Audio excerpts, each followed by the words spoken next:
আমি শ্যামল কুমার মিত্র, সভাপতি, confederation of State Government employees. প্রিয় কর্মরত এবং অবসরপ্রাপ্ত রাজ্যকর্মী বন্ধুরা, এখন প্রায় 10:30 বাজে। অত্যন্ত জরুরি পরিস্থিতিতে আপনাদের সামনে এই ভিডিও নিয়ে উপস্থিত হতে এক প্রকার বাধ্য হলাম। গত 5ই ফেব্রুয়ারি মহামান্য সুপ্রিম কোর্ট তাদের রায়ে অত্যন্ত সুনির্দিষ্টভাবে বলেছিলেন, এপ্রিল 2008 থেকে ডিসেম্বর 2019 পর্যন্ত all India Consumer price index মেনে রাজ্য কর্মীদের যে পরিমাণ ডিএ প্রাপ্য হয় এবং রাজ্য সরকার যা দিয়েছেন তার মধ্যে পার্থক্য, অর্থাৎ বকেয়া ডিএ বা ডিয়ারনেস রিলিফ, তার 25% অবিলম্বে দিতে হবে, ইমিডিয়েটলি। বাকি 75% মহামান্য সুপ্রিম কোর্ট একটি কমিটি করে দিয়েছিলেন মাননীয় প্রাক্তন বিচারপতি সুপ্রিম কোর্টের ইন্দু মালহোত্রার নেতৃত্বে।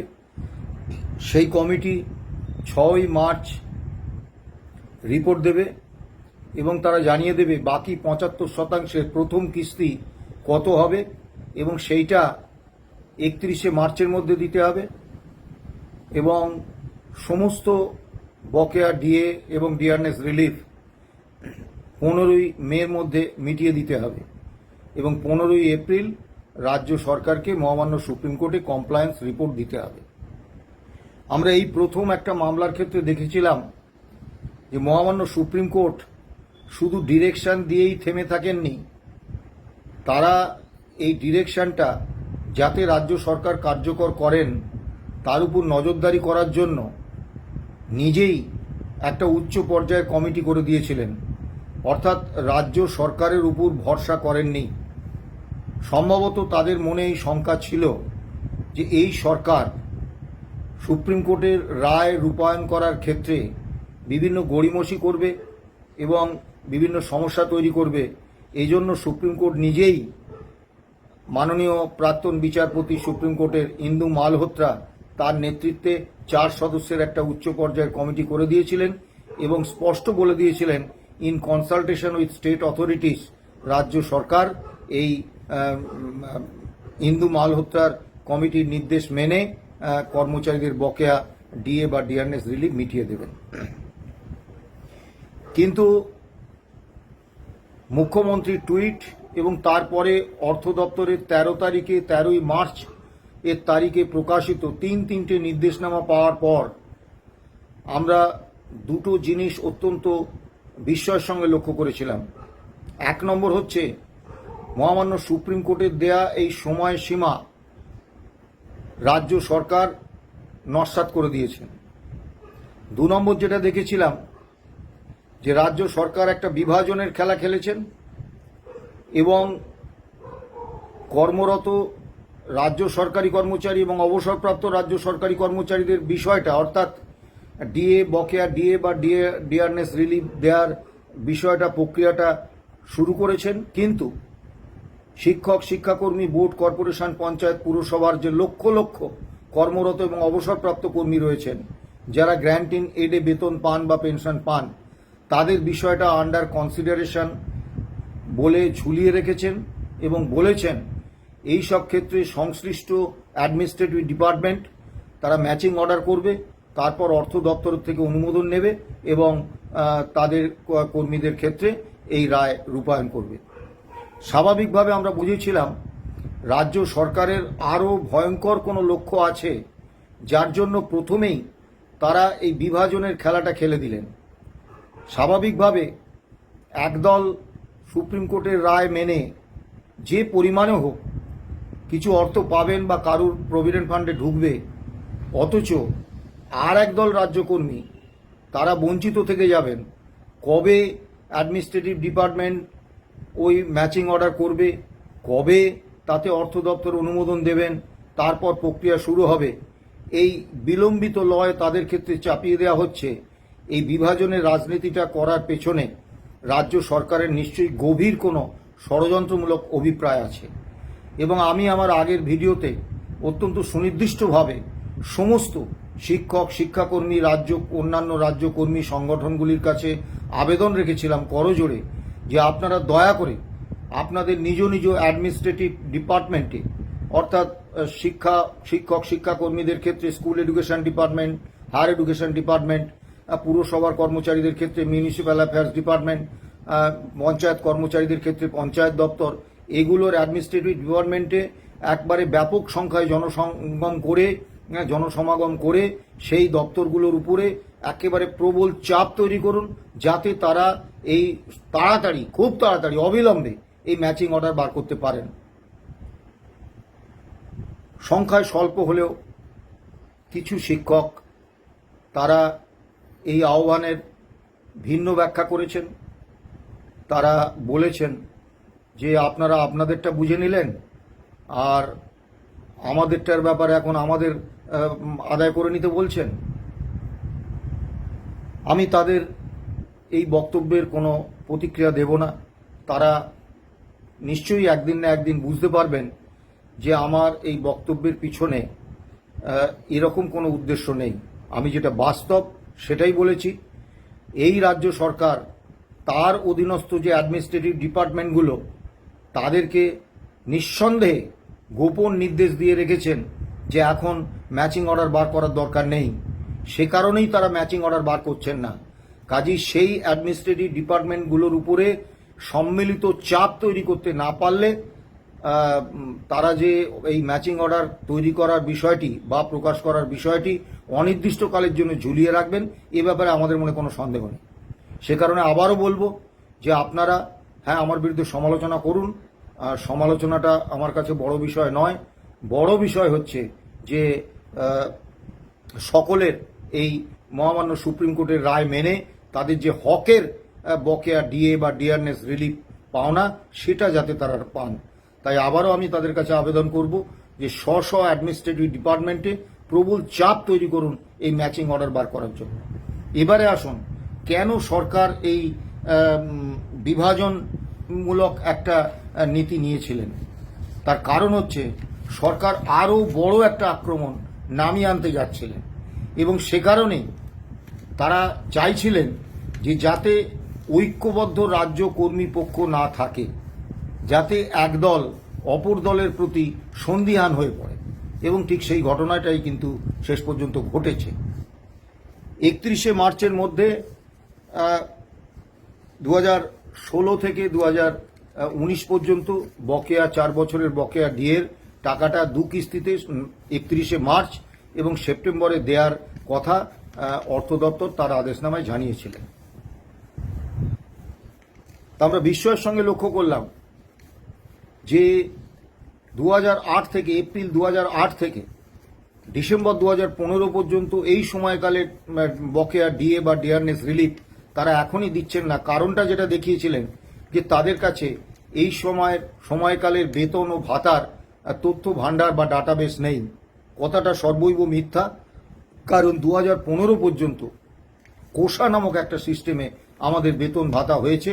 কাজেই কোষার যে ডাটাবেস সেটা রাজ্য সরকারের কাছে আছে, অর্থ দপ্তরের কাছে আছে।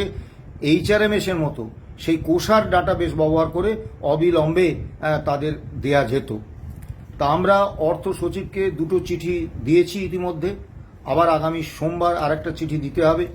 2টি চিঠিতে আমরা স্পষ্ট করে বলেছিলাম যে অর্থ দপ্তর রুল ফ্রেমিং অথরিটি তাদের কাছে HRMS এ অন্যান্য রাজ্য কর্মী অর্থাৎ শিক্ষক, শিক্ষাকর্মী, বোর্ড, কর্পোরেশন, পঞ্চায়েত, পুরসভা তাদের ডাটাবেস রয়েছে। তারা দয়া করে রাজ্য সরকারি কর্মচারীদের সঙ্গে একই সঙ্গে বাকিদেরও এই 31শে মার্চের মধ্যে প্রথম কিস্তি আর সেপ্টেম্বরের মধ্যে দ্বিতীয় কিস্তি এই 4 বছরের ডিএ বা ডিআরনেসের টাকার ঢোকার ব্যবস্থাটা করুন। তারা এখনো পর্যন্ত করেননি। দ্বিতীয় যে বিষয়টা আমাদের খুব ভাবিয়ে তুলেছে এবং আমি বারবার বলছি এই কারণেই তারা প্রথমেই একটা বিভাজনমূলক ব্যবস্থা নিয়েছিলেন। আজকে সকাল থেকে বিভিন্ন মানুষের কাছ থেকে ফোন পাচ্ছি, তারা বলছেন যে দেখুন আমাদের বিভিন্ন পেনশনাররা যে তাদের গ্রুপ ডি এবং পেনশনারদের কাছেই তো টাকাটা ঢুকবে, বাকি group C, group A, group B তাদের তো প্রভিডেন্ট ফান্ডে ঢোকার কথা, এবং সেক্ষেত্রেও প্রভিডেন্ট ফান্ডে অবিলম্বে ঢুকছে না, যেটা শোনা যাচ্ছে সেটা খুব ভয়ঙ্কর, নাকি 1 অক্টোবর থেকে নাকি জিপিএফে ঢুকবে। এখন এ সংক্রান্ত কোনো সরকারি আদেশনামা আমি এখনো পর্যন্ত দেখিনি, তাই নিশ্চিত করে বলছি না। কিন্তু আমি অর্থ দপ্তরের সূত্র থেকে সুনির্দিষ্টভাবে খবর পেয়েছি যে 1 অক্টোবর থেকে এই জিপিএফে তাদের টাকাটা ঢুকবে। অর্থাৎ এই সময়ের যে সুদটা সেটা থেকে তারা বঞ্চিত হবেন এবং তারাও একটা অনিশ্চিত অবস্থার মধ্যে থেকে যাবেন। তা আমরা এর আগেও বলেছি যে সুপ্রিম কোর্টের রায়ের এই স্পষ্ট ডেভিয়েশন বা স্পষ্ট না মানার প্রবণতা সত্ত্বেও আমরা এই টাকা প্রদানের বকেয়া ডিএ বা ডিয়ারনেস রিলিফ এর আংশিক প্রদানের এই প্রক্রিয়াটার বিরোধিতা করে আমরা সুপ্রিম কোর্টে যাব না। কারণ আমরা চাই যে কোনো মূল্যে সরকার সামান্য হলেও সুপ্রিম কোর্টের রায় মেনে কর্মচারী বা পেনশনারদের অ্যাকাউন্টে এই বকেয়া ডিএর টাকাটা ঢুকিয়ে দিন। তারপরে নিশ্চয়ই আমরা আদালতে আমাদের অবস্থান জানাবো। এবং দ্বিতীয় বিষয়, আমরা স্পষ্ট করেই বলেছি যে ইন্দু মালহোত্রা কমিটির রিপোর্টটা আমরা হাতে পাইনি। কাজে ইন্দু মালহোত্রা কমিটির রিপোর্টে কি আছে, তারা রাজ্য সরকারকে কি করার জন্য বলেছেন, এটা যতক্ষণ না আমরা জানতে পারছি ততক্ষণ যে কোনো আইনগত ব্যবস্থা নিতে গেলে হঠকারিতা হিসেবে এটা পরে গণ্য হতে পারে। সে কারণে আমরা এখনো কোনো আইনগত ব্যবস্থা নেইনি। এবারে যে বিষয়টা বলছি, বহু কর্মচারী ফোন করছেন, বহু যারা গ্রুপ ডি কর্মচারী বা যারা পেনশনার তারা ফোন করছেন, আরে আমরা তো যে টাকা ঢুকেছে এই 4 বছরের যে হিসেব আমরা করেছি তার থেকে তো অনেক কম, অর্ধেকেরও বেশি কম। তা আমরা খোঁজ খবর নেওয়া শুরু করি। খোঁজ খবর নিয়ে যেটা জানতে পারি, এটা খুব ভয়ঙ্কর কথা, ভয়ঙ্কর বিষয়। একটা সরকারের অর্থ দপ্তর, যার দায়িত্বে আছেন একজন অ্যাডিশনাল চিফ সেক্রেটারি র্যাঙ্কের আইএএস অফিসার, তারা যে কর্মচারীদের সঙ্গে এতটা প্রতারণা করতে পারে, সুপ্রিম কোর্টকে এতটা অমান্য অবজ্ঞা করতে পারে, এটা আমাদের কল্পনার বাইরে ছিল। কি করেছেন? সুপ্রিম কোর্টের নির্দেশে কিন্তু স্পষ্ট বলা আছে 1 জানুয়ারি 2008 থেকে 31 ডিসেম্বর 2019, অর্থাৎ রোপা 19-এর কার্যকাল, সেই সময়কালের ডিএ নির্ধারণ করতে হবে labour Bureau, Government of India, তাদের প্রকাশিত official All India Consumer price index মেনে এবং বেস ইয়ার 2001 ধরে। অত্যন্ত সুনির্দিষ্টভাবে বলা আছে। রাজ্য সরকার যেটা করেছেন, কেন বিভিন্ন যারা পেনশনার তাদের যে টাকা ঢুকছে সেই টাকার পরিমাণটা তাদের মনে হচ্ছে যে তাদের যে টাকা 4 বছরে প্রাপ্য হতো তার অর্ধেকেরও কম।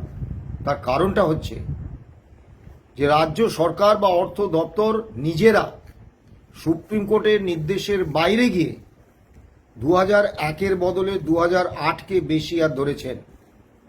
ফলে কি হয়েছে, 1 জানুয়ারি 2016 কেন্দ্রীয় সরকারি কর্মচারীরা এবং অন্য একাধিক রাজ্যের রাজ্য সরকারি কর্মচারীরা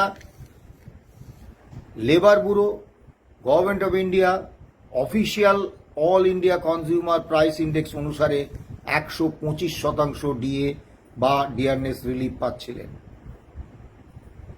আমরা পশ্চিমবাংলার কর্মচারীরা তখন 75% পাচ্ছিলাম, অর্থাৎ পার্থক্য 50%।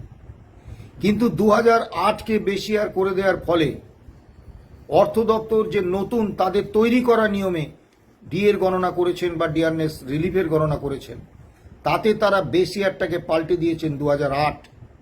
ফলে 1/1/2016-তে যে ডিএর পরিমাণটা গিয়ে দাঁড়িয়েছে 100%, যেটা Labour Bureau, Government of India All India Consumer Price ইন্ডেক্সের হিসেব অনুসারে 125%, সেটাকে অর্থ দপ্তর তাদের ইচ্ছামতো 100% নামিয়ে এনেছেন। ফলে স্বাভাবিকভাবে পার্থক্যটা হয়ে গেছে 50%-এর জায়গায় 25%। তাই আমাদের যে প্রাপ্য, ন্যায্য প্রাপ্য এই 4 বছরে, সেই পরিমাণটাও যে পরিমাণ হওয়া উচিত ছিল, যে পরিমাণ হকের পাওনা ন্যায্য প্রাপ্য, তার অর্ধেকেরও বেশি কমে গেছে। এখন প্রশ্ন হচ্ছে, একটা রাজ্য সরকার কি এটা করতে পারে? এবং এই যে চক্রান্তের সর্বশেষ রূপটা আজকেই সন্ধেবেলা একটা নির্দেশনামা হাতে পেলাম। সেই নির্দেশনামায় বলা হয়েছে যে আগের নির্দেশনামার আংশিক সংশোধন করে দুটো কিস্তির বদলে 31শে মার্চের মধ্যেই পুরো টাকা ঢুকিয়ে দেওয়া হচ্ছে। এবারে আসুন, আমরা অত্যন্ত সুনির্দিষ্টভাবে কনফেডারেশন অফ স্টেট গভর্নমেন্ট এমপ্লয়িজের পক্ষ থেকে বলছি, আইনগত ক্ষমতা ব্যতি রেখে স্বীকৃত বেস ইন্ডেক্স পরিবর্তন করে 2008 সালকে বেস ইয়ার হিসেবে ধরেছেন অর্থ দপ্তর। এটা সম্পূর্ণ আইন বিরুদ্ধ, সংবিধান বিরুদ্ধ এবং মহামান্য সুপ্রিম কোর্টের রায়ের সম্পূর্ণ বিরোধী। দ্বিতীয়ত, লেবার ব্যুরো কর্তৃক প্রকাশিত নয় এমন একটি ইন্ডেক্স তারা ব্যবহার করছেন, কারণ লেবার ব্যুরোর ইন্ডেক্সে বেস ইয়ার হচ্ছে 2001 এবং সেই সূত্রে 1/1/2016-তে ডিএর পরিমাণ হচ্ছে 125%। রাজ্য সরকার এটার পরিবর্তন করেছেন তাদের ইচ্ছা মতো। All India Consumer price index ভিত্তিক ডিএ নির্ধারণের যে স্বীকৃত পদ্ধতি, ফর্মুলা অ্যান্ড মেথোডোলজি, সেটা থেকে রাজ্য সরকার স্বেচ্ছায় বিচ্যুতি ঘটিয়েছেন, যেটা বেআইনি এবং রাজ্য সরকার করতে পারেন না। 4 নম্বর হচ্ছে, সুপ্রিম কোর্টের স্পষ্ট নির্দেশ ছিল যে Labour Bureau Government of India official All India Consumer Price ইন্ডেক্সের ভিত্তিতে ডিএ বা ডিয়ারনেস রিলিফ গণনা করতে হবে এবং সেটা দিতে হবে। এবং তারা আরও সুনির্দিষ্টভাবে বলে দিয়েছিলেন যে ডিএ বা ডিয়ারনেস রিলিফ গণনার এক এবং একমাত্র মান্যতাপ্রাপ্ত সূচক হচ্ছে labour Bureau, Government of West Bengal all India Consumer price index, যেটা অফিসিয়াল ইন্ডেক্স, সেটি এ বাদ দিয়ে কোনো ইন্ডেক্স নেই। কাজেই রাজ্য সরকার তার অর্থ দপ্তর মহামান্য সুপ্রিম কোর্টের নির্দেশের সম্পূর্ণ বিপরীতে গিয়ে, সুপ্রিম কোর্টের নির্দেশকে সম্পূর্ণ অবজ্ঞা করে তারা নিজেদের তৈরি করা একটা ইন্ডেক্স বানিয়ে, নিজেদের তৈরি করা একটা বেস ইয়ার বানিয়ে 1/1/2016-তে যে প্রাপ্য ডিএ 125%, সেটাকে 100%-এ নামিয়ে এনে অবসরপ্রাপ্ত কর্মচারী এবং কর্মরত কর্মচারীদের সঙ্গে শুধু বঞ্চনাই করেননি, একেবারে চূড়ান্ত প্রতারণামূলক একটা চক্রান্ত করেছেন। এটা একটা নির্লজ্জ প্রতারণা। আমাদের যিনি additional chief secretary in charge of finance department, সম্মানীয় প্রভাত কুমার মিশ্র, তিনি তো একজন আইএএস অফিসার। তিনি প্রতি মাসে যখন বেতনটা পান তখন কিন্তু all India Consumer price index মেনে ডিএর টাকাটা পকেটে ভরেন। তা তিনি কি জানেন না যে all India Consumer price index কি? সারা ভারতে একটাই স্বীকৃত পদ্ধতি, একটাই স্বীকৃত মেথোডোলজি, একটাই স্বীকৃত ফর্মুলা। তিনি জানেন না?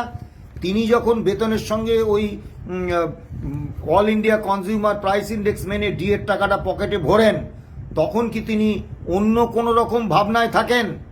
তাহলে রাজ্য কর্মীদের ডিএ গণনার সময় সুপ্রিম কোর্টের নির্দেশের বাইরে গিয়ে তিনি কোন অধিকারে official Labour Bureau Government of India প্রকাশিত official All India Consumer Price ইন্ডেক্সের বাইরে গিয়ে মনোমতো একটা বেস ইয়ার 2008 তৈরি করে, 2001-এর বদলে 2008 তৈরি করে 1/1/2016-তে প্রাপ্য ডিএটা 125% থেকে কমিয়ে 100% করে দিলেন? এ অধিকার তাকে কে দিয়েছে? তিনি কি সুপ্রিম কোর্ট এবং মানে দেশের সংবিধান এবং আইনের ঊর্ধ্বে? আমরা অত্যন্ত সুনির্দিষ্টভাবে বলছি, আগামী সোমবার, আজ কালকে রবিবার, আগামী সোমবার আমরা লিখিতভাবে additional chief secretary in charge of finance department, তাকে আমরা আমাদের বক্তব্য সুনির্দিষ্টভাবে জানাবো। এবং আমরা সবই নয়, এই ভিডিওর মাধ্যমে আগামী সোমবার আমরা লিখিতভাবে দেব। আজকে এই ভিডিওর মাধ্যমে আমরা additional chief secretary in charge of finance department Prabhat Kumar Mishra, তাকে বলছি, 1 নম্বর, HRMS এর সমস্ত ডাটা আপনার হাতে আছে। 2016 থেকে 2019 পর্যন্ত দয়া করে ওই অ্যাডমিনিস্ট্রেটিভ ডিপার্টমেন্টের উপর চাপিয়ে দেওয়ার নাম করে অন্যান্য রাজ্য কর্মীদের মানে শিক্ষক, শিক্ষাকর্মী, বোর্ড, কর্পোরেশন, পঞ্চায়েত, পুরসভার কর্মীদের হকের পাওনাটা পেতে আরও অনির্দিষ্টকাল বিলম্ব করে দেবেন না। রাজ্য কর্মীদের মতো একই সাথে HRMS এর সমস্ত ডাটা ভান্ডার আপনার কাছে রয়েছে, ডাটা বেস রয়েছে। সেই ডাটা বেস ব্যবহার করে কর্মরত এবং অবসরপ্রাপ্ত রাজ্য সরকারি কর্মচারীদের সাথে সাথে ওই অন্যান্য রাজ্যকর্মী, শিক্ষক, শিক্ষাকর্মী, বোর্ড, কর্পোরেশন, পঞ্চায়েত, পুরসভার কর্মচারীদেরও এই বকেয়া প্রাপ্য দেওয়ার ব্যবস্থা করুন অবিলম্বে। দ্বিতীয়ত, প্রভিডেন্ট ফান্ডে ঢোকানোর কোনো কথা সুপ্রিম কোর্ট বলেননি, কিন্তু আমরা যেহেতু মালহোত্রা কমিটির সুপারিশ বা তার রিপোর্ট এখনও দেখতে পারিনি, আমাদের কাছে এসে পৌঁছয়নি, তাই মালহোত্রা কমিটির রিপোর্ট না দিয়ে আমরা এখনই এর বিরোধিতা করছি না। কিন্তু অবিলম্বে 31শে মার্চের মধ্যে, 1 অক্টোবর নয়, 31শে মার্চের মধ্যে এই ডিএ বা ডিআরএস ডিএর টাকাটা প্রভিডেন্ট ফান্ডে ঢোকাতে হবে গ্রুপ এ, গ্রুপ বি এবং গ্রুপ সি কর্মচারীদের ক্ষেত্রে। তৃতীয়ত, অবিলম্বে নিজেদের মন গড়া হিসেবের মাধ্যমে কর্মচারীদের বঞ্চনা বা কর্মচারীদের প্রতারণা করার চক্রান্ত থেকে বেরিয়ে এসে labour Bureau, Government of India, All India Consumer price index যে অফিসিয়াল ইন্ডেক্স, সেই অফিসিয়াল ইন্ডেক্স মেনে 1/1/2016-তে 125% ডিএ প্রাপ্য, এইটা মেনে নিয়ে সেই অনুসারে নতুন করে হিসেব তৈরি করুন এবং অবিলম্বে সেই নতুন তৈরি করা হিসেব অনুসারে বকেয়া ডিআরএস রিলিফের টাকা পেনশনারদের অ্যাকাউন্টে এবং গ্রুপ ডি কর্মচারীদের অ্যাকাউন্টে ঢোকান এবং জিপিএফে যে কর্মরত কর্মচারীদের দিচ্ছেন তাদেরকেও নতুন নিয়ম মেনে দিন। আমরা বেতন পেলে বা যে কোনো কিছু পেলে, একটা মুদির দোকানে মাল নিতে গেলে তারা একটা স্লিপ করে দেয় যে এত মাল দিলাম, এই পরিমাণ, তার এত করে কিলো, তা এত দাম হয়েছে। আপনি একটা অর্থ দপ্তর, একটা সরকারের অর্থ দপ্তর, তা আপনারা এইরকম একটা পেমেন্ট হচ্ছে। আমরা তো বেতন পেলে স্যালারি স্লিপ পাই, কোনো এরিয়ার বিল হলে তার বিল পাই, তার স্লিপ পাই, তাতে আমরা জানতে পারি যে আমার এরিয়ারটা কত, কবে থেকে হয়েছে, কিসের জন্য হয়েছে, কত টাকা পেলাম। তা এত বড় একটা 4 বছরের বকেয়া ডিএর এরিয়ার আপনি দিচ্ছেন, তার সপক্ষে কোনো প্রামাণ্য কাগজপত্র আপনি কর্মচারী বা পেনশনারদের হাতে তুলে দেবেন না?